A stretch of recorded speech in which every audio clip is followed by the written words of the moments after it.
My name is Bob Greene, and I have SIBM. I was diagnosed, I think, around 2011, and I've been coming here ever since. I've been here for five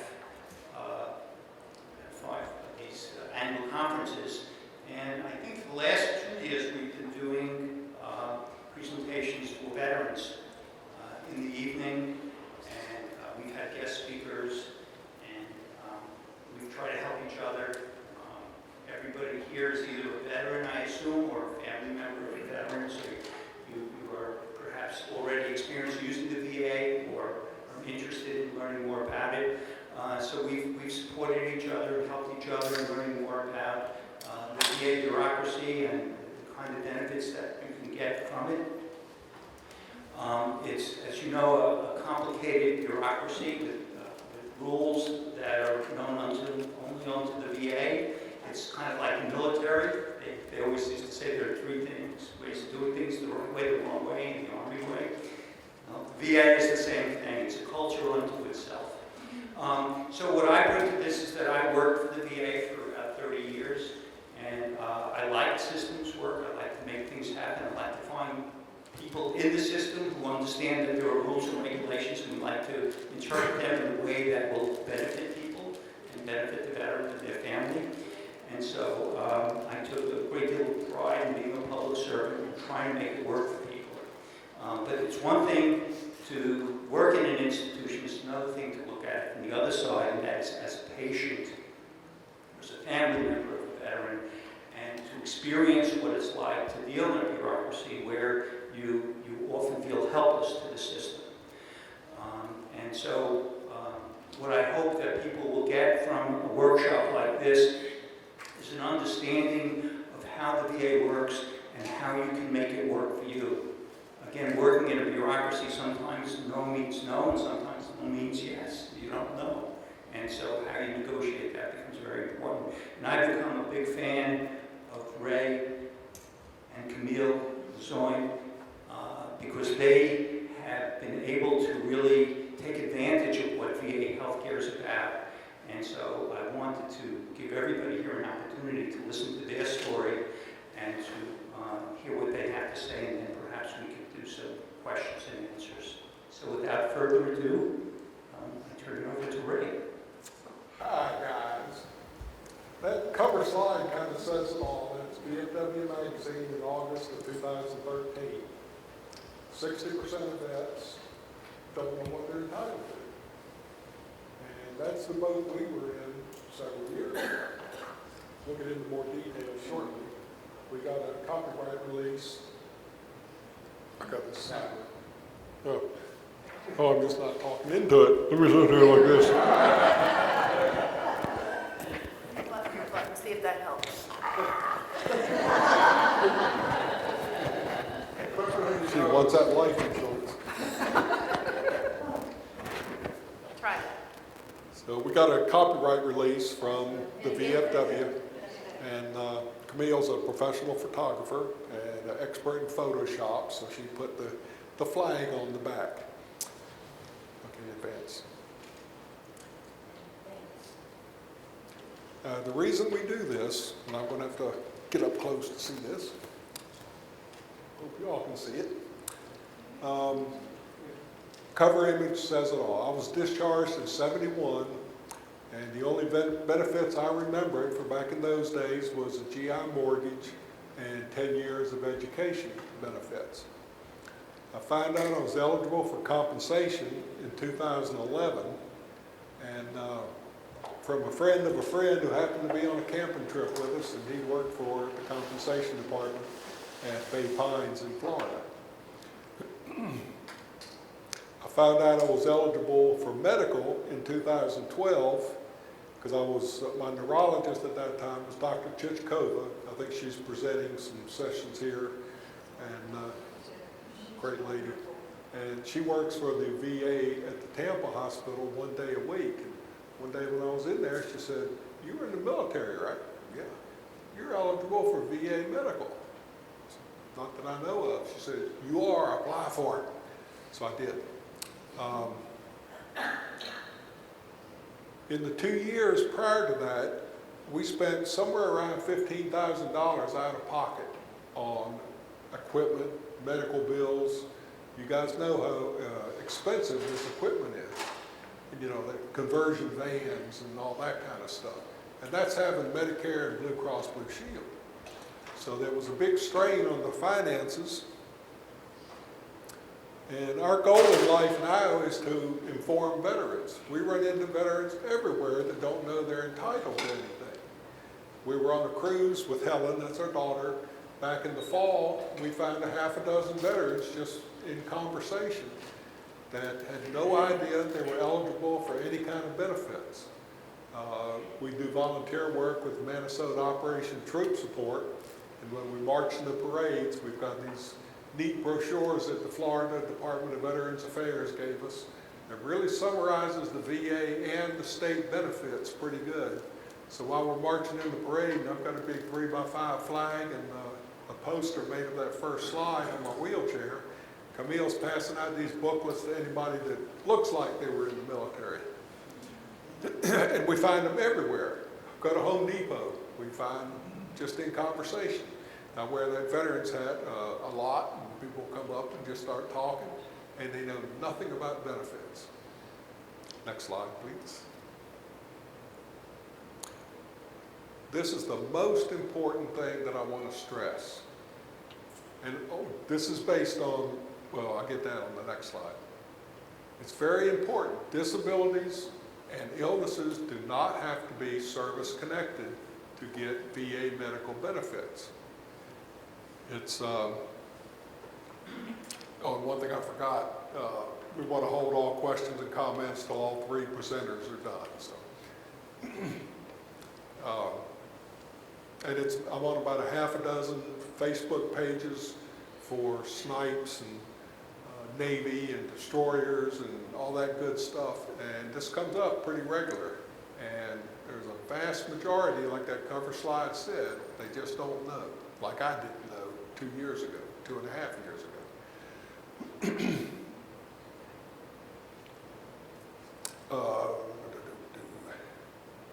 I started receiving medical in September of 2012. I wasn't classified as service-connected disabled until April of 2013. So that shows you can get medical without being service-connected.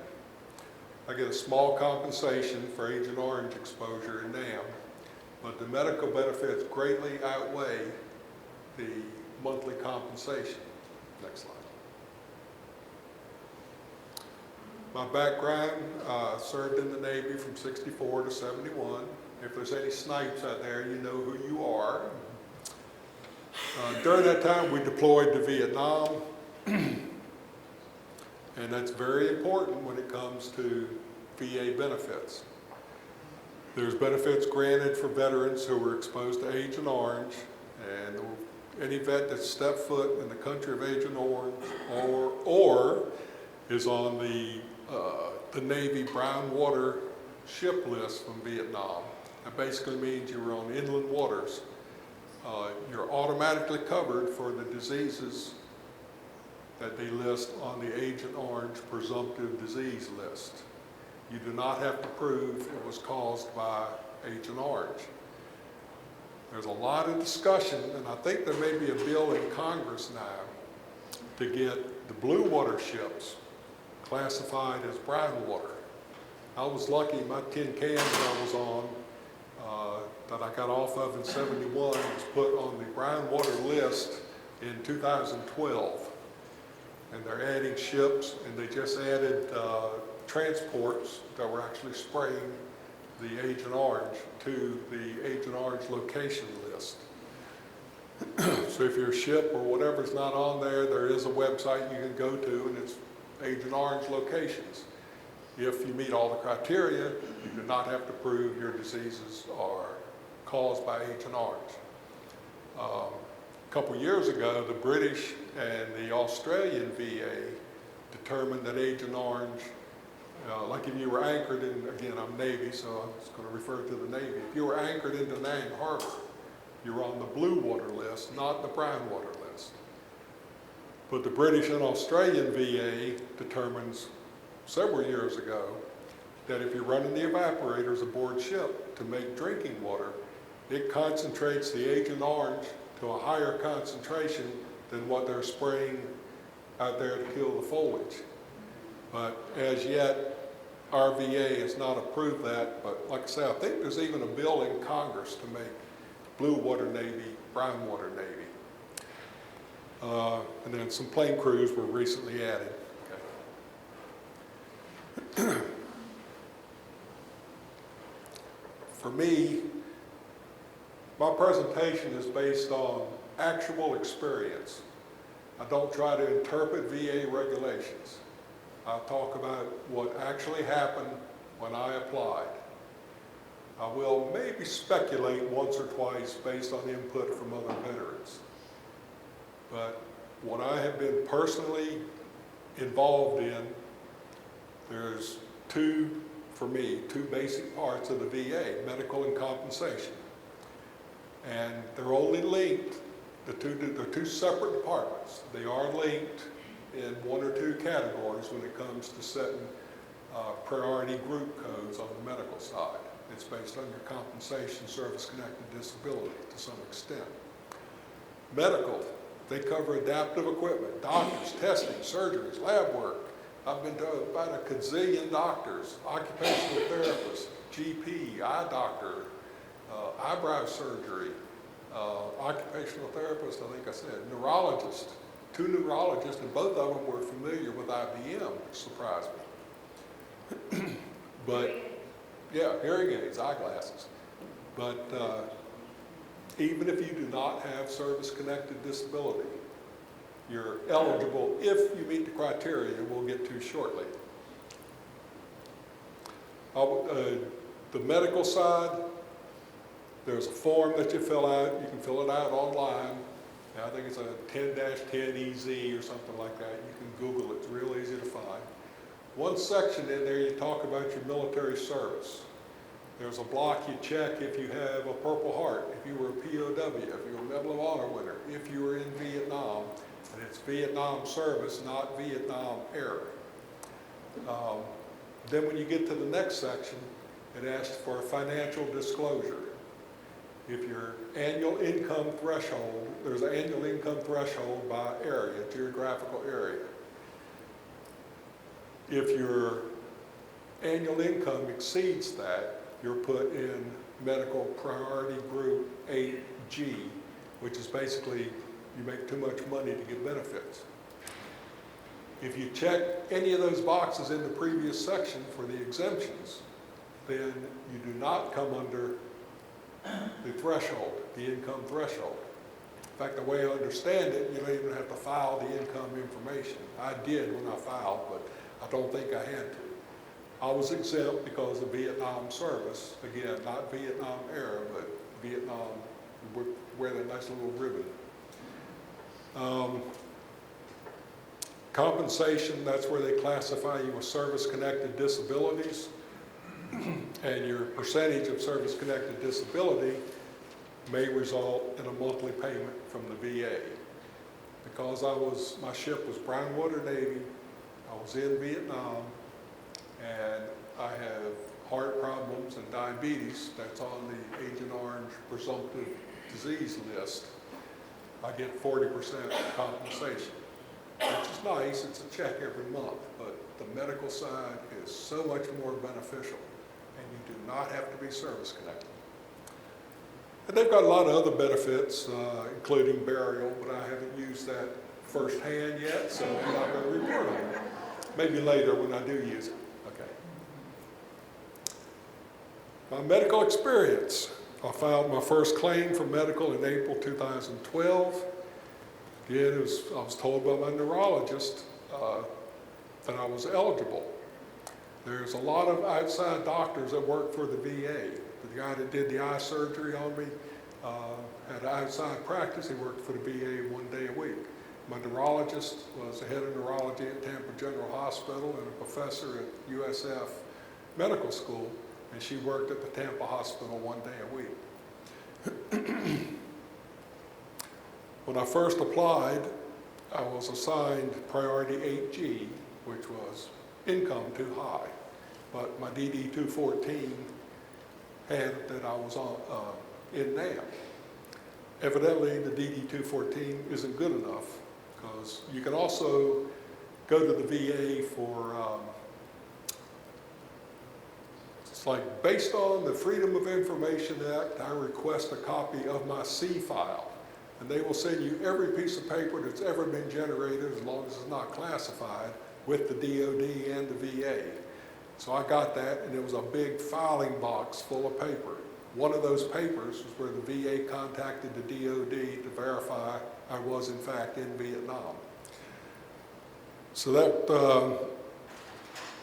was in April 2012. I was put in 8G. In September 2012, I was moved to Priority Group 6, which is non-service connected and service in Vietnam. With that, you have to make co-pays. Normal doctor's visit, the last time I looked, was $15.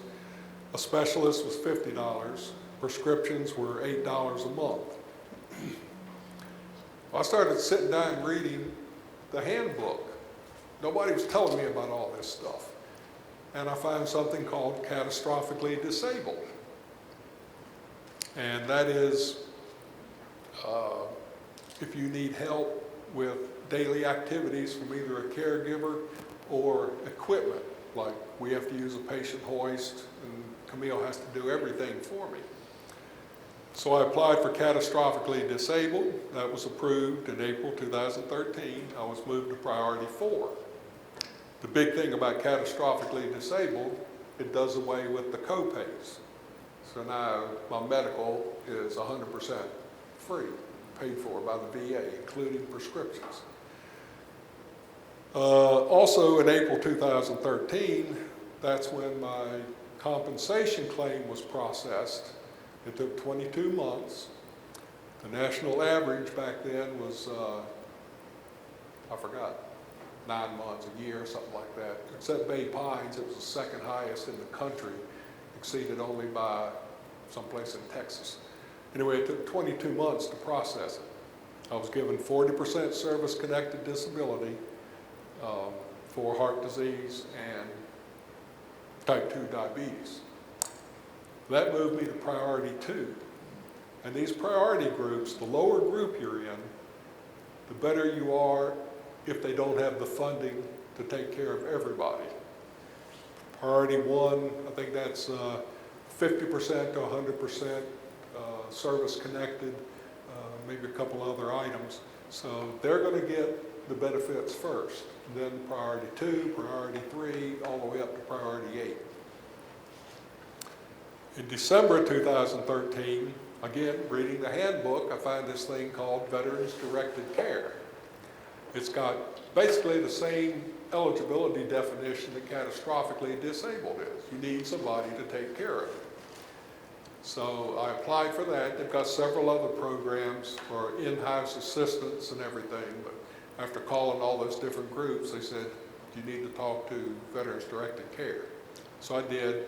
The social worker at the Bradenton outpatient clinic was very helpful for me, a good person to go to if you have questions. She filed the paperwork, got approved for that, so now they pay Camille to take care of me. So when you get to the point where you're in a chair and you can't do much on your own, 2 things to remember: catastrophically disabled and veterans directed care. Next slide, please.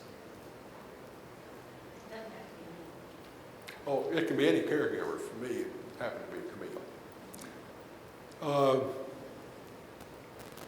My other medical experience on the major medical side, again, many appointments, labs, and all that kind of stuff. The big thing and the biggest benefit so far has been adaptive equipment. I just took a rough guess off the top of my head the other day. In the last two and a half years, they've given me about $50,000 worth of equipment. So the medical is a good thing to get into. When I first got covered with medical, they did not supply this chair, but they adopted the chair. They assumed repairs. So in the last couple of years, they've spent $7,000 to $8,000 on repairs to this chair. We had a big old van with a under the vehicle lift on it that they did not supply. They adopted the lift, so they took care of probably $5,000 worth of maintenance in a couple of years on that lift. In 2014, we finally bit the bullet and bought a new Toyota van. It was the first new vehicle we bought since 1988. We tried a lot of different van conversions, the Town & Countries, the Chevys, the Hondas, the Toyotas, with the VMI conversions, the Braun conversions. Because I'm 6'5", the only one that had enough headroom for me to get up the ramp and through the door was the Toyota with the VMI conversion. And we went to the VA, and for non-service connected, they'll cover ingress, egress, and a docking system. If you're service connected, and I'm not sure what the percent is, they'll also cover modifications so you can drive. Things like hand controls, transfer seats on the driver's side. So we got our van, the conversion actually costs $2,000 more than the van. What they do, they raise the body. It's like a whole other assembly line. They raise the body of the van probably a foot, then they drop the floor 14 inches, and that's what gives you the headroom. And you have to raise the whole thing up so you have clearance underneath, road clearance. Like I say, the conversion, thank you, cost a couple $1,000s more than the van, and the VA paid for about 80% of the conversion. Again, this is non-service connected. You're probably going to get tired of hearing that, but that's the biggest thing that I wish I knew 20 years ago. If your service-connected disability is related to whatever's got you like in the wheelchair, and I think you have to, I forgot the exact percentage, if it's up near 100%. Like John is trying to get IBM classified as a service-connected disability. That would put all us folks in, I'm sure, 100% service-connected. And that just opens up the floodgates for more benefits. That's John right here in the yellow shirt, by the way. And I hope you are very successful. Good luck with that. If you do have a high percentage of a disability that has you in the chair, they may pay you a grant of, up to the last time I checked, it was about $20,000 to buy the chassis of the van.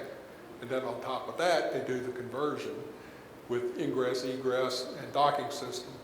And if you're that service connected, you can still drive, then they put in your hand controls, transfer seats, all kinds of stuff. Okay, next one. Just some of the other equipment. I've got hospital bed, alternating pressure, low air loss mattress, Hoyer lifts, just anything. And tomorrow, hopefully, I'm going to be wearing an exoskeleton because I don't have much use of my left arm anymore. And the guy with the exoskeleton is going to have a booth out here tomorrow morning. And I've already been fitted with a demonstration of myself, Camille, the area distributor, 2 occupational therapists, and a physical therapist doctor at the VA hospital. Hopefully the VA is going to pay for it. If not, it's covered by Medicare. But with it, right now, just to take a drink of water or something, I've got to lean as far to the left as I can, and I can just barely get my fork to my mouth. With that thing, I was able to sit up straight, and I can eat, I can stretch my arms way out to the side and out in front and everything. So I'm really excited about getting that tomorrow morning. On the compensation and pension side, I filed my first claim in June of 2011, and the national average back then for a claim was 272 days. Bay Pines was 1.5 to 2 years. My claim took 22 months. The second claim I filed took 9 months. The goal by this year is to be down to 125 days. I don't know if they've come anywhere near that yet. The big thing is, if you think you can file a claim, let me back up a little bit. 2012, my ship was added to the brown water list. 2013, my claim was approved. And a lot of people talking about using a veteran service officer. Our county in Florida, the county government has a VSO. I did use him to modify my first claim. The service organizations like American Legion and VFW and AMVETS and all those guys have veteran service officers. And they are supposed to help you with your claim at no charge, even if you're not a member. I have been told by one vet, he went to American Legion, I believe it was, and asked for help, and they said, not only do you have to be a member, you have to be a lifetime member to get the help. That's the only derogatory remark. The last VSO I talked to, and this is what I've done since my initial claim, he said, if you're competent, you can use a computer, and you can get medical reports together in a package to send to the VA. He said, you're better off not using a VSO. One advantage to a VSO, they usually have representatives at the district offices, and what I've been told, they can just go talk to whoever's processing your claim and see what the status is. But when you have a backlog of 1.5 years, I'm not sure how effective that is. But anyway, that's one of those things, you can take it at face value. A lot of people recommend using a veteran service officer.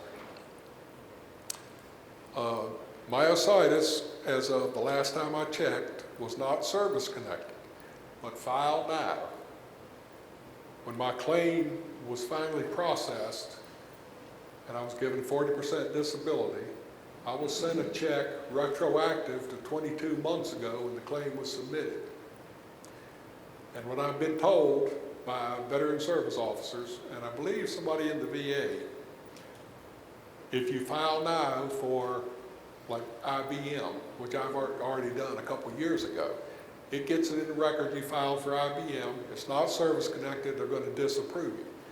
Then if IBM, if John's is successful and other people, if it is classified as service connected, then your percentage goes up and you get a retroactive check back from the time you filed. So file now, even if you know it's not going to be approved. Next slide, please.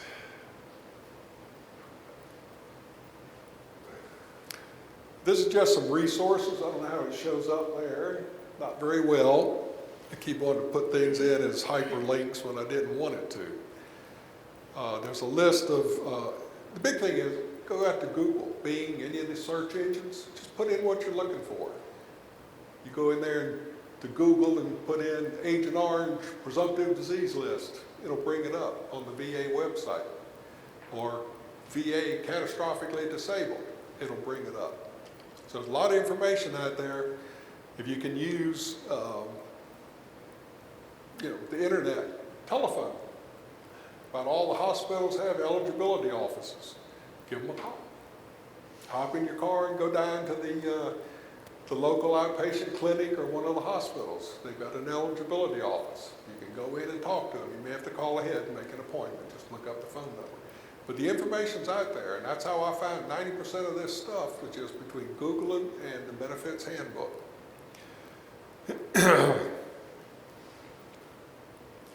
Get info based on your service. What does that mean? Again, the web search, apply now, compensation and health care are on the web. Social worker at my clinic was amazing. And other than that, just do it. It doesn't cost a dime to submit.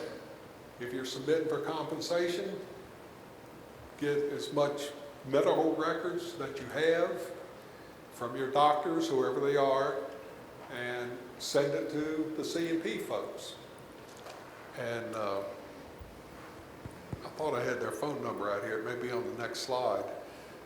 But they've got a generic phone number you can call. The They'll direct you in the direction you need to go in. It's not that hard to file. It doesn't cost you a dime. And then you kind of have to be patient and aggressive.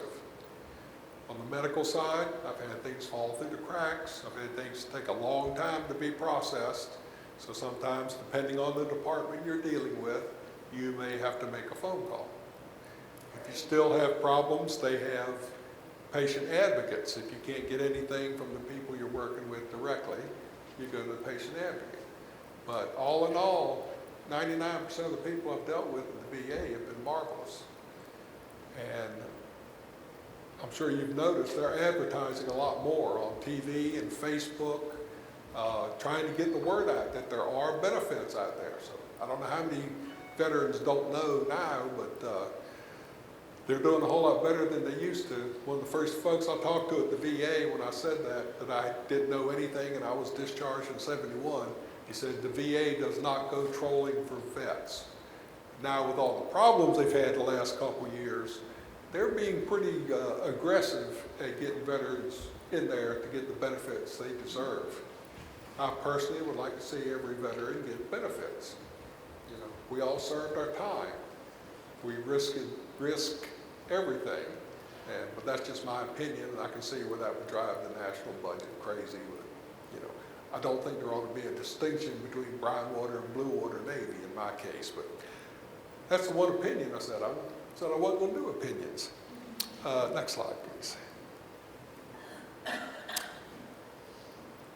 I'm missing a slide for some reason. That's okay. I think I probably put the wrong one on the drive. Next, back up to yours. There you go. And now Camille is going to talk a bit about state benefits.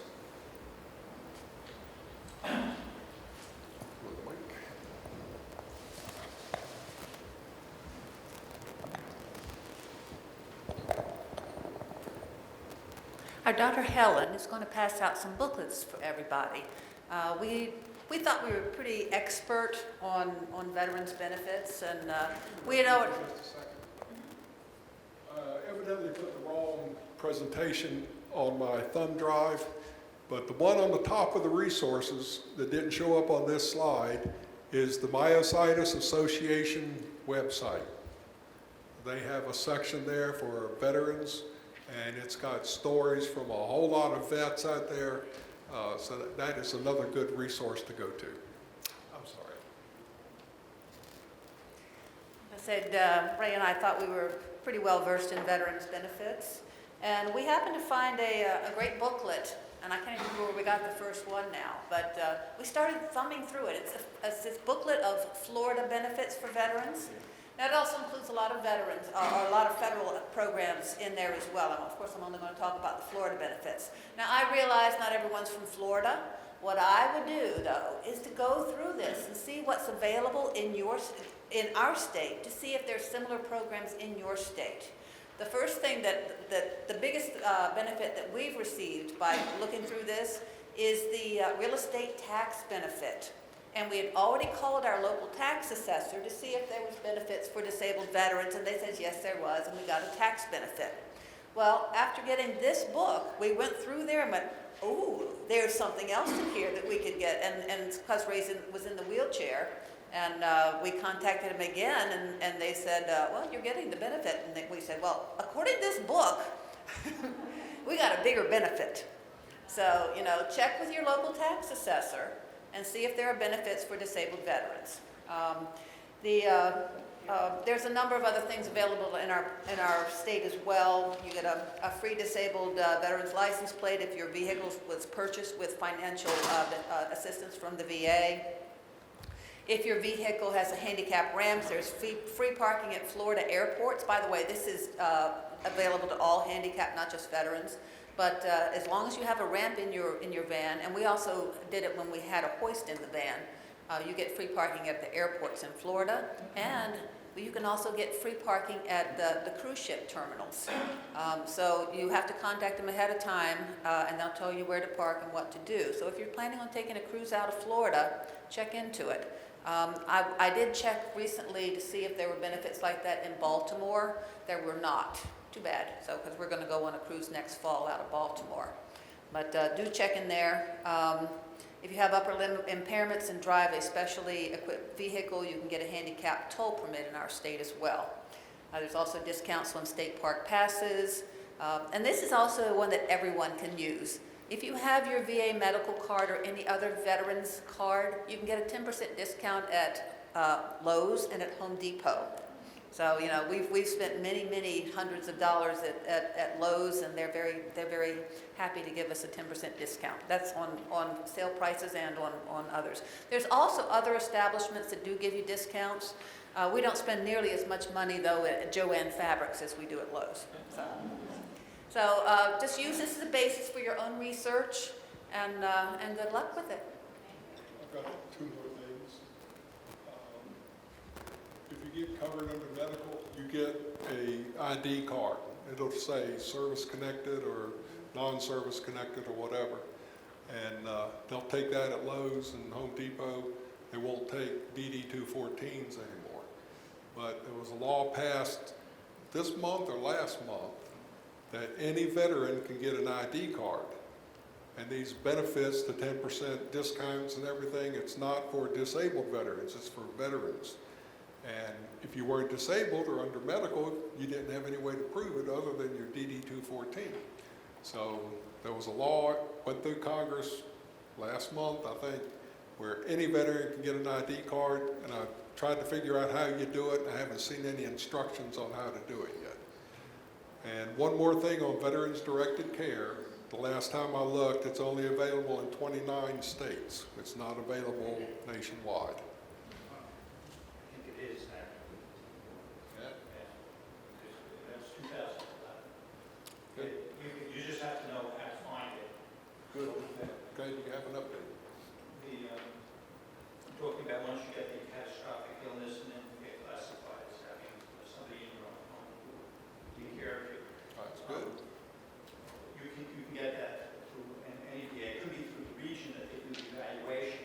You have to be assessed. You have to be approved as a caregiver and qualified. And that approval process can be done through the VA. And if you're not qualified, then they have to pay for somebody else. Good. It's always good to share information. When you said it made no sense, you can't have that in one little corner and not have it anywhere unless it's public. It's a national program. And the problem dealing with a lot of bureaucracy is people within the bureaucracy may not even know the benefits available. Unless you have a savvy social worker or something like that, then you're lucky. Otherwise, people work, and they have sort of tunnel vision. They only know what they do. They don't know what the whole big picture is. Well, What we had was what we were told. This was by the VDC guy. It's a veterans VA program, but it's administered by the state.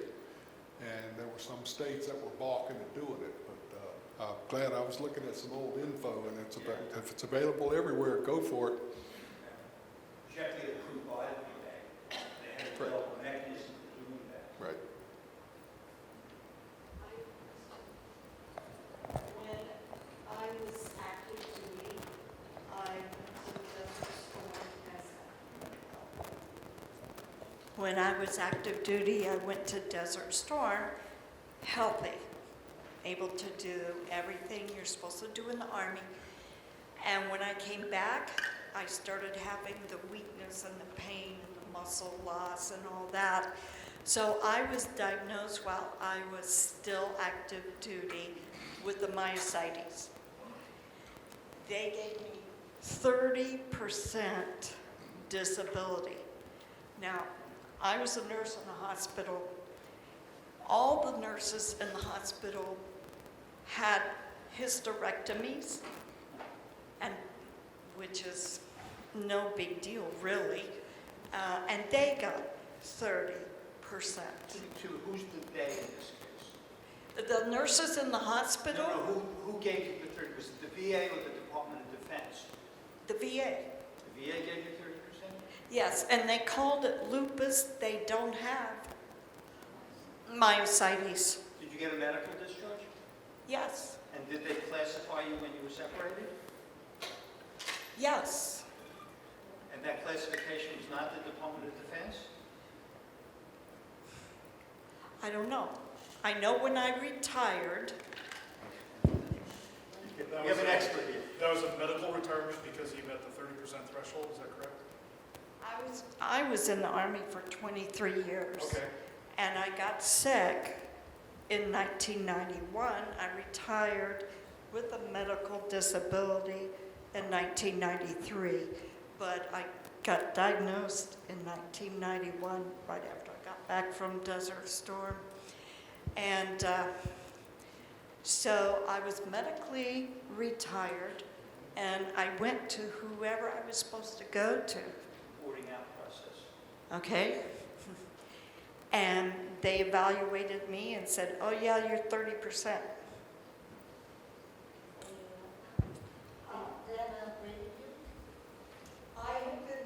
I have been back. I think in 2010, I tried for a re-decision, and 2.5 years later, they said, well, most of your problems are not real problems. I've had a hip replacement from, God, I can't think, necrotitis, well, it was dead. My hip was dead from all the steroids. And I have stomach problems. I've had 4 surgeries on my stomach.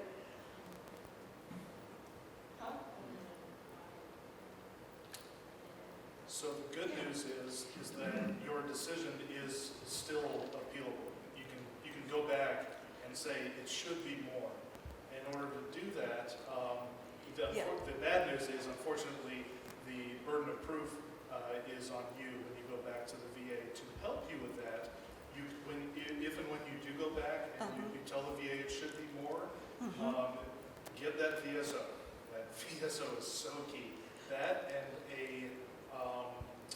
there are lawyers that help specifically with appeals, just like yours would be, and going back and making the case that medically it should be more, and they will list out the criteria and make the exact argument to the VA of what they need to hear. So what do you call these lawyers? I mean, what's their specialty? Okay.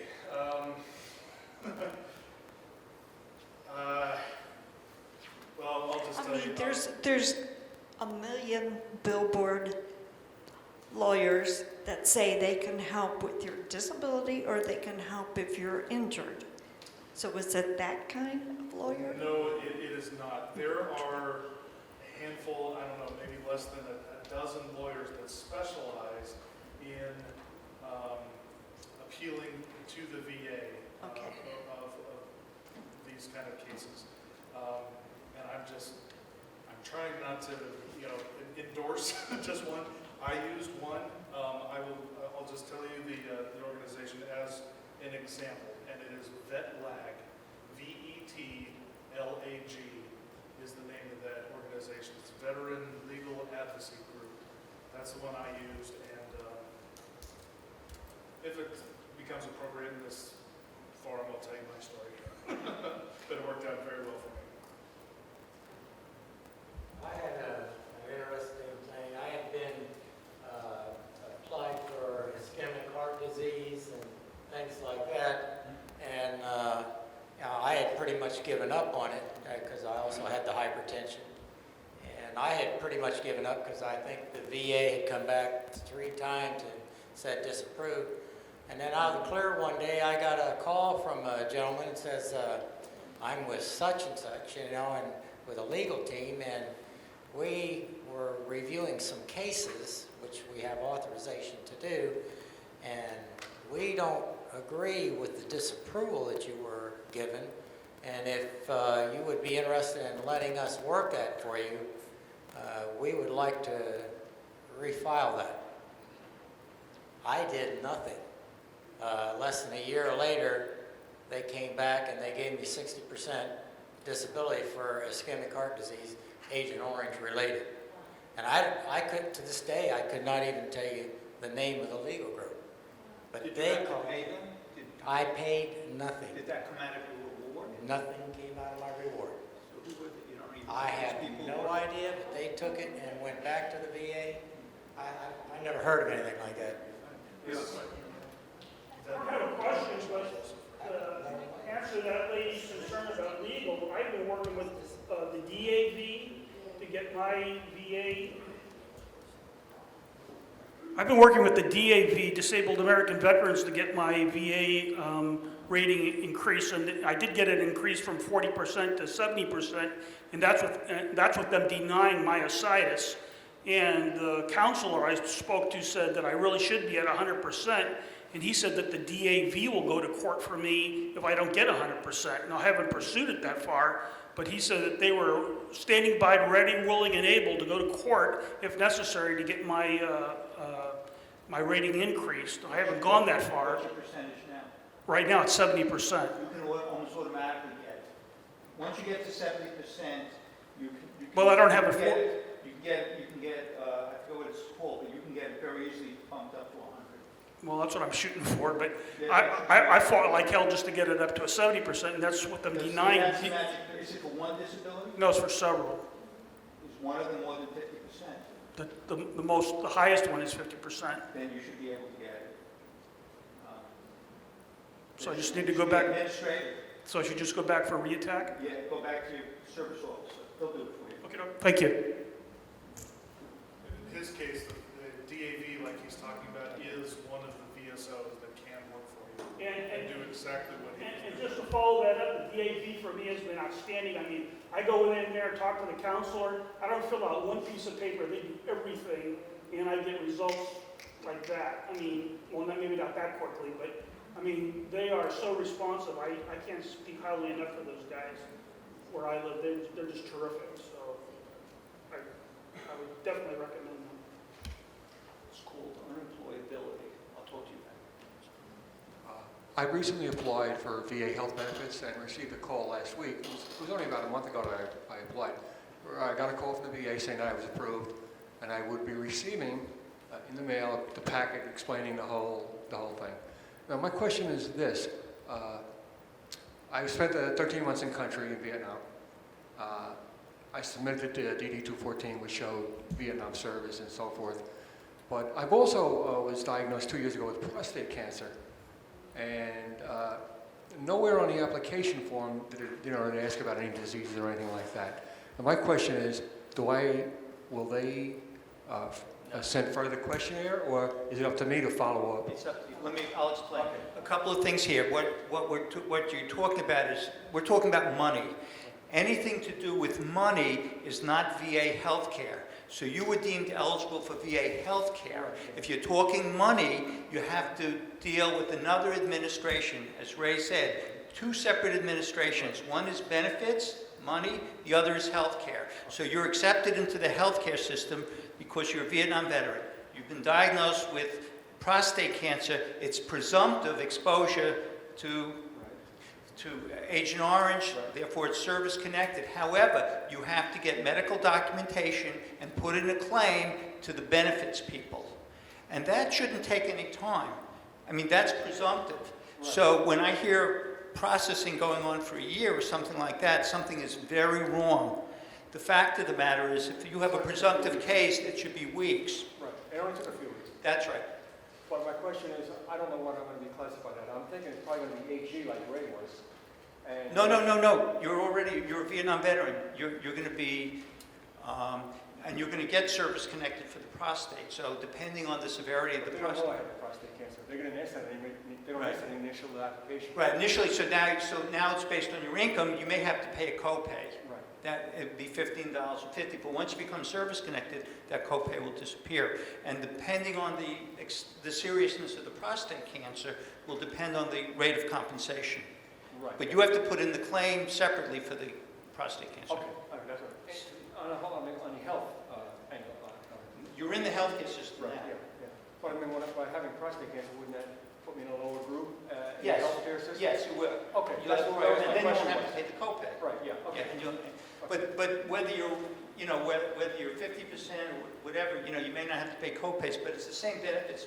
And that's what Ray is saying. When you go to prosthetics, essentially, they don't care whether you're service connected or not. Right. They can still put in a ramp, they'll put in a stair, elevator, they'll do the car, all of that will come because you're in the system. So, you know, I know that for Vietnam veterans, it's much easier to get service connected, and there's a lot, and you can tap into the system. But anybody who served in the military, and if you served one day prior to 1980, and you have a discharge under honorable conditions, you can get VA health care.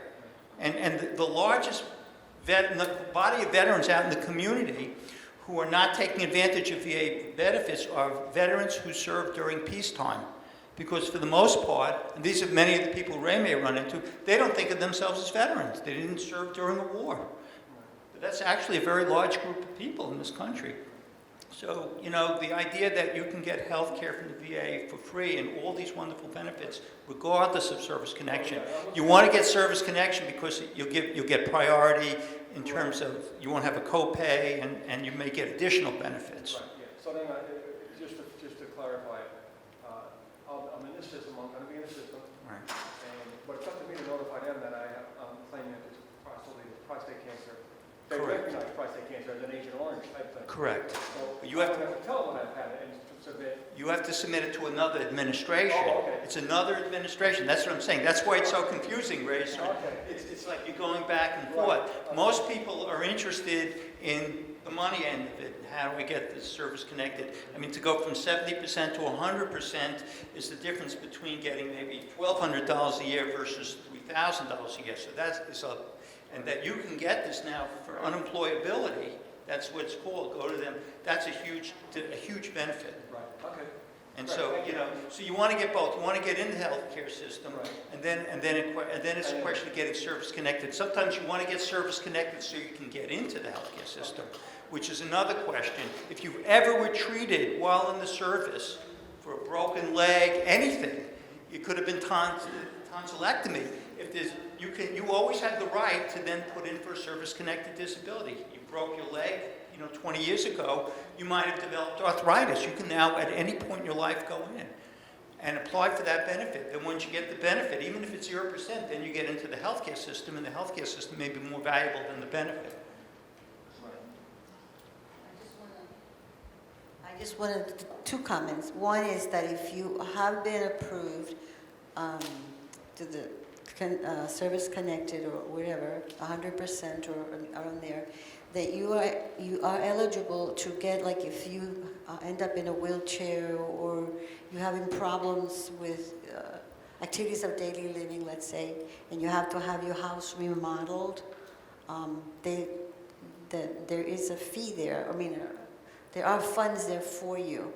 I haven't used them because I didn't need it. I went ahead and did it on my own, but after I did it on my own, I found out that there was available, and they're still in the pot there. They keep calling me, when you want to use it. That was one thing. But the other thing was, when I was active duty, I was having a lot of neck pain, and they thought it was all, up here, being female, menopausal and all that stuff. And the doctor, and I went to the board because I had to get out, but the board said no, this was the Air Force. They said, no, you need to keep working. I was working like over 50 hours, with being in the military active duty. And they said, no, you don't need to be bored out, you're fine.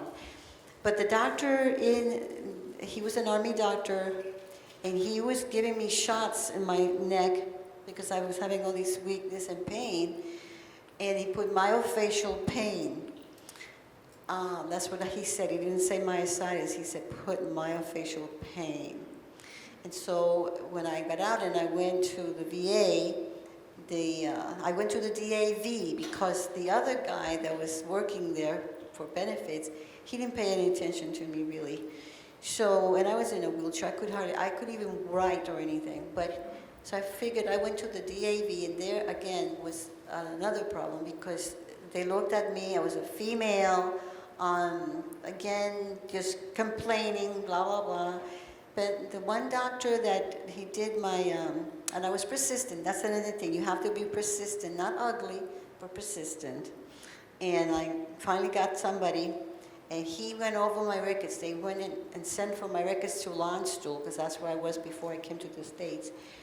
And they looked at my records, and the first time they gave me like 40%, and then they continued to research, and then the doctor that checked me out, he says, you know what, you've got the worst disease in the world, that dermatomyositis. I mean, he would, like, if I was gonna die, and I'm talking about 2003, 2004, he said, you'll be dead before you know it. Yeah, and so he says, you know, I don't understand, but it's right there, myofascial pain. Way back when was myositis, okay? And so he says, you were misdiagnosed by these people. And so they went back. I mean, it took like, this was in April of 2003, and by that December, February of the next year, they classified me as 100% because I couldn't walk, I couldn't use my arm, I couldn't do anything. So, but that was it. He said, the guy that examined me and did that, he knew what he was talking about. And so that's how I got it. Otherwise, that's the other thing. The wording that they use in your records, all that is very important, how they, you know. You were lucky. Exactly, I really was. And then Social Security for SSD, myositis is in there, okay? Dermatomyositis is one of the diseases that they do give you disability for. Unfortunately, I don't know if they put it in the IBM now, but I don't understand why not if it's a myositis.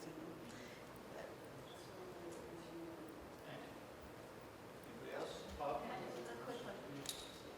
For those of you who have developed symptoms while you were still active service, I believe they're still recruiting. There is a study going on that's trying to link inflammatory myositis to exposure to environmental contaminants. We need you to be a part of that survey because with IBM, the symptoms don't develop until long after most people have retired from the service. So if you were diagnosed, particularly those while you're in service, please contact them and be a part of that survey. You can go out online and you can just do government trials, and then it'll take you to the government trial site, and you can just key in myositis, and it'll pop up. That's the National Institute of Health that's doing this study. Yes, NIH, thank you.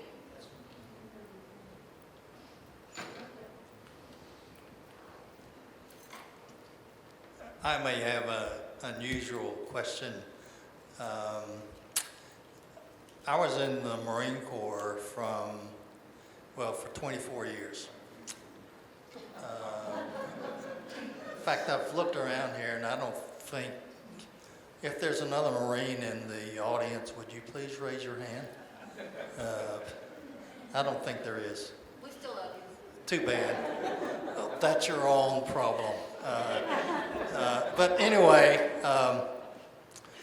I also met my wife in the Marine Corps. She at Parris Island. I spent 24 years, 3 years active, the rest in the reserves. And so I'm retired from the Marine Corps and receive its benefits, including TRICARE for Life. My wife was in 2 years, and then we got married, and then she got pregnant, which was fortunate because that enabled her to escape Parris Island. Because the Marine Corps at that time did not have any program for pregnant Marines. So my question is, obviously we both qualify for and get the benefits of TRICARE for Life. We also live at Hilton Head Island, South Carolina, so we get the benefits of of the Naval Hospital at Beaufort in terms of prescription drugs. We have not used them for any other because we haven't had to. But we have not used the VA either. And so my wife now has myositis. She's had that, and that's been proven. She's had that since 2002. She's here at the conference. So I'm wondering, are there any VA benefits that we should pursue? I'm particularly looking at this catastrophic disability aspect, the veterans directive care. Should we be pursuing those things for future needs, or is TRICARE going to continue to cover all these things? Well, my quick answer is I'm not sure. I don't know. And you're in the position of looking. It's possible that you can get both benefits for a period of time. And how old is your wife? She is 75. Okay, so I'm not an expert in this, but there may be a downside. If you're getting TRICARE for life and you're over 65, there may be a downside to using the VA. Well, I'm 29 years Army retired, and to answer some of that question. Jonathan, I use the microphone. Sure. Yeah. Did your wife have 180 days active duty with an honorable discharge? Yes. Yes. Then she should definitely apply through the VA, because what you're going to need in the future is you're going to need your house modified, and you don't. What do? Live RV? Oh, continuous care. Oh, well then you won't need that. It's already, they'll take care of the modification. Yeah, then there probably won't be a benefit to go into the VA, because TRICARE is going to cover most of your needs. They'll cover your wheelchair and, whatever she'll need. Will they cover all the in-home care? She's in continuing care. Oh, so you don't have to hire caregivers at all? Well, Sure. we would Move up, don't you? up Yeah. to the next step of care. Yeah. But the one thing is the VA. We have a van now that we have Yeah. a lift in the back Right. to pick up. Well, you want her to get into the VA then, in case, just like Ray needed it, in the future you'll need a modified. If we need to get a modified Right. van, yeah. Right. Okay. Yeah. And the good news is she's eligible for VA healthcare, so you can step and use the VA in areas where TRICARE for Life does not provide you with a benefit. And that's what you want to do, and go. And the VA will provide benefits Medicare doesn't provide. So again, what you want to do is you want to take advantage of what each has to offer. Very good, thank you. I don't know that Ray mentioned it because he wanted to base everything on his direct knowledge, but we have heard from other veterans that although they did not have, they were classified, is it 8G, they made too much money to get the medical benefits, they later applied for catastrophically disabled, and they were able to get into the system that way. So, if and when it gets to the point where you're not able to take care of your activities of daily living, be sure to apply, even if you are AG, because the catastrophically disabled is not income related. The other thing about AG is that it's based on a geographic means test, which changes every year. And if the veteran service organizations have any political muscle, they will eventually be able to do away with that altogether. That AG was only brought in 2003. But prior to that, there was no HE. Anybody who served one day in the service was eligible for VA health care. That was done under the radar, so to speak. People weren't aware of it. So that might disappear. And so the point is that apply for VA health care. Again, even if they reject it, it can change, and then you're in their database and you'll be back in. And the other thing which Ray said, which I thought was really important, if you have myositis and you're a veteran, you should apply for the service-connected disability. Because if you do it today, in 10 years, they may decide that it is service-connected, and then you're going to get a retroactive check from when you first apply. And that would be huge. I think that's a very good I point. have an application in now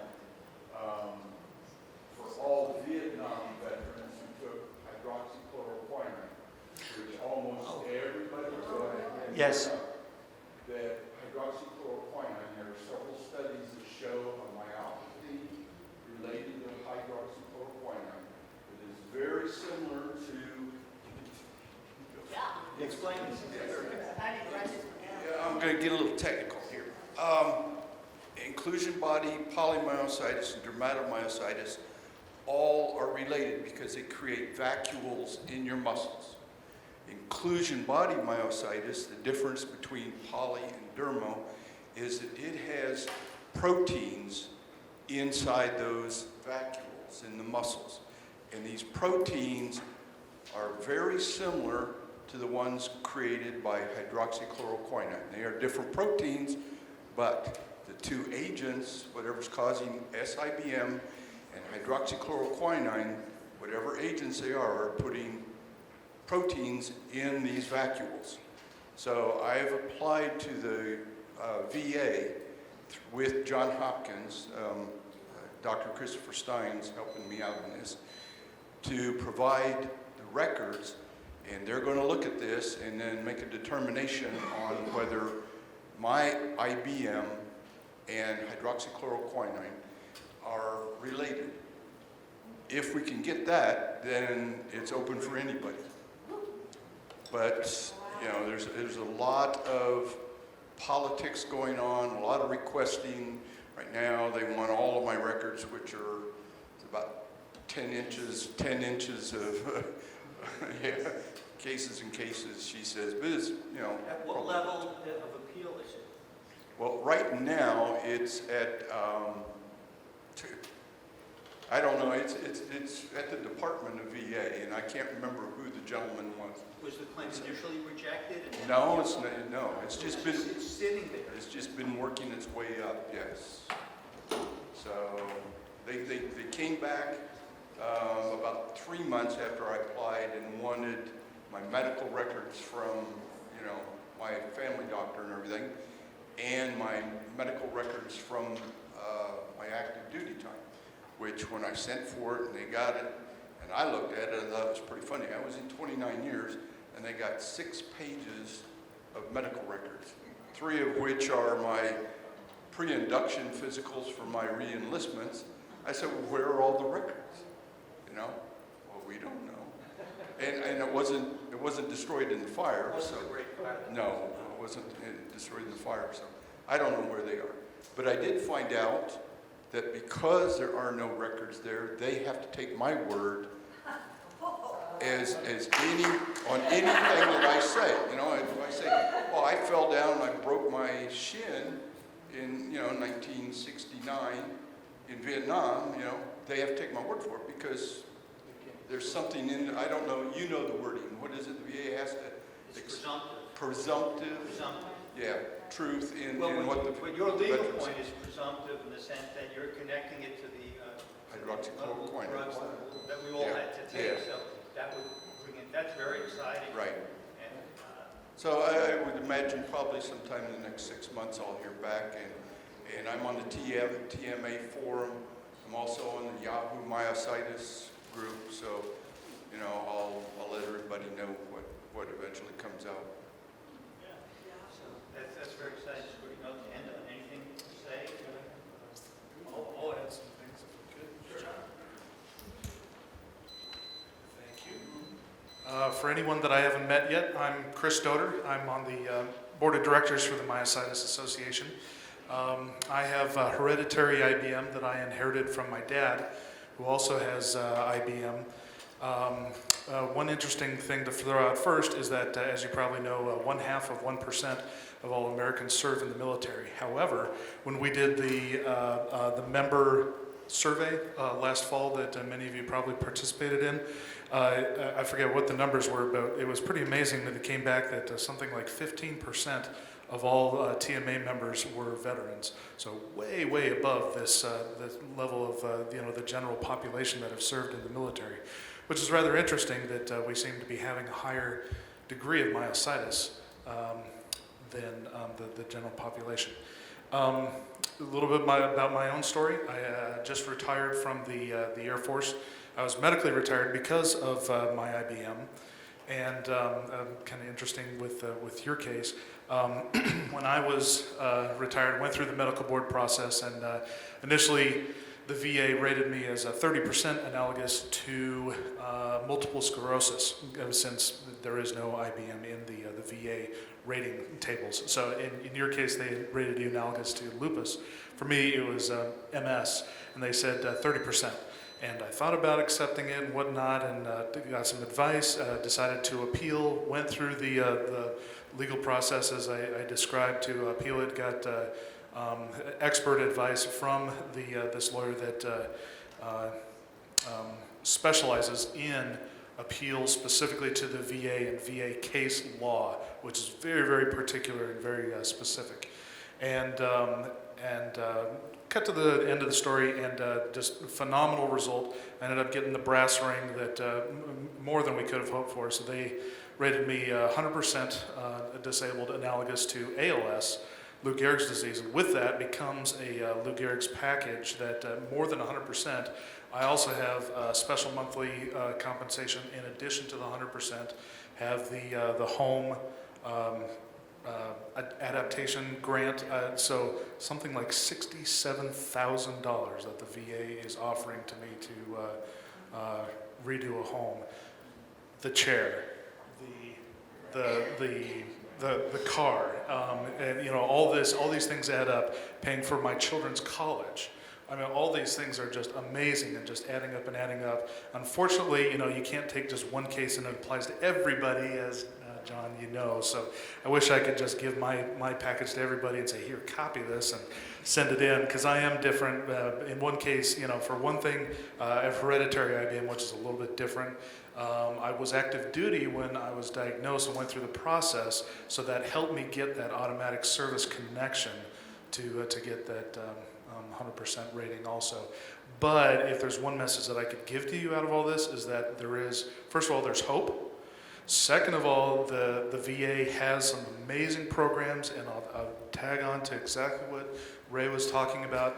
My dad is not service connected, but he also got a chair from the VA, free, completely paid for, his motorized chair, just because he was a veteran and has, without a service connected disability and his myositis, the VA still gave him his chair and pays for a caregiver to come in periodically, yada, yada, yada.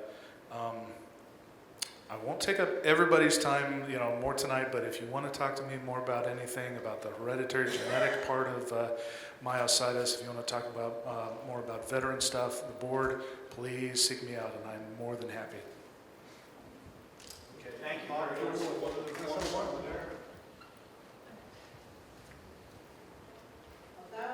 The question I have is about the hereditary part of it. Do you have, are there any of your female relatives who have hereditary connection to IBM? Great question. If I could get the mic back just so we can get all this on tape, because this is good information for everybody to hear. The answer is no, we don't think that any of my female relatives have it. I have one sister. I'm 40 years old. I started noticing symptoms when I was 30, and I was finally diagnosed at age 38. Obviously much younger than the average age. of other myositis patients. And one of the reasons is hereditary IBM typically strikes earlier. I won't spend too much time on this, but just to answer your question and hit this briefly, and I get this asked all the time about genetics and hereditary stuff. So my sister, she thinks that she may be feeling symptoms of it.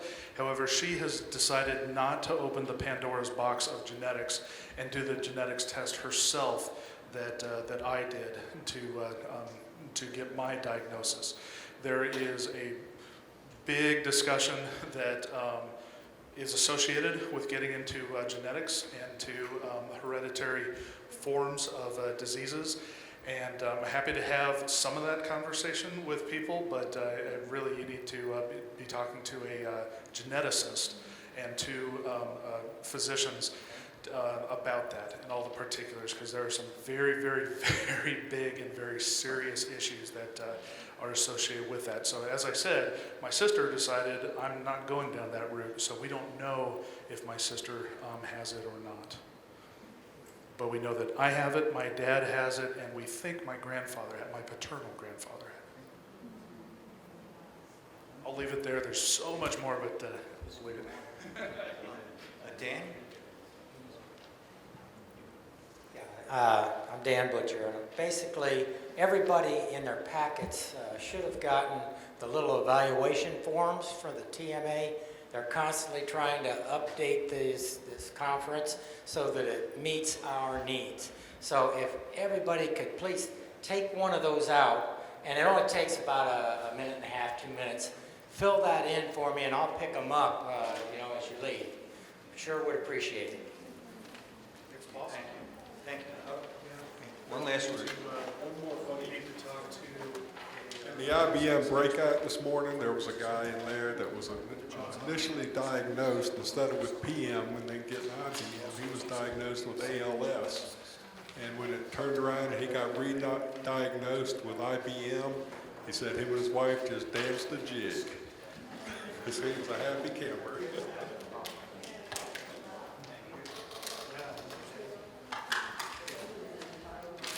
Anybody have any questions when I'm around? Ask me questions.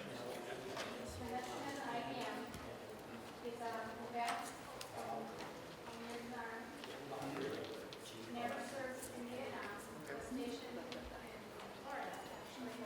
So what I'm hearing from, he's really not entitled to anything until he is catastrophically disabled because of our income. Well, it's based on income, Right. unless you can get established service connection in some way, or you become pauperized. So the income levels change also, as your income may change, hopefully they'll go up. So you should apply for the benefit. Go to the VA hospital, bring in your DD 214, and then you'll get a rejection. Your income is too high. So, right, Ray's saying, eventually you become catastrophically. I guess that was my question. When do they determine your catastrophic? You have to go in there and apply for that. Okay. And they make that criteria. You'll be examined by a physician, and I think there's 6 different elements to meet, and you have to meet 2 of them. You need to be fed, you need to be helped in and out of bed. There are 6 different criteria. And if you meet 2 of the 6, then they can make that classification. Yeah, so somebody talk to you about that? Okay?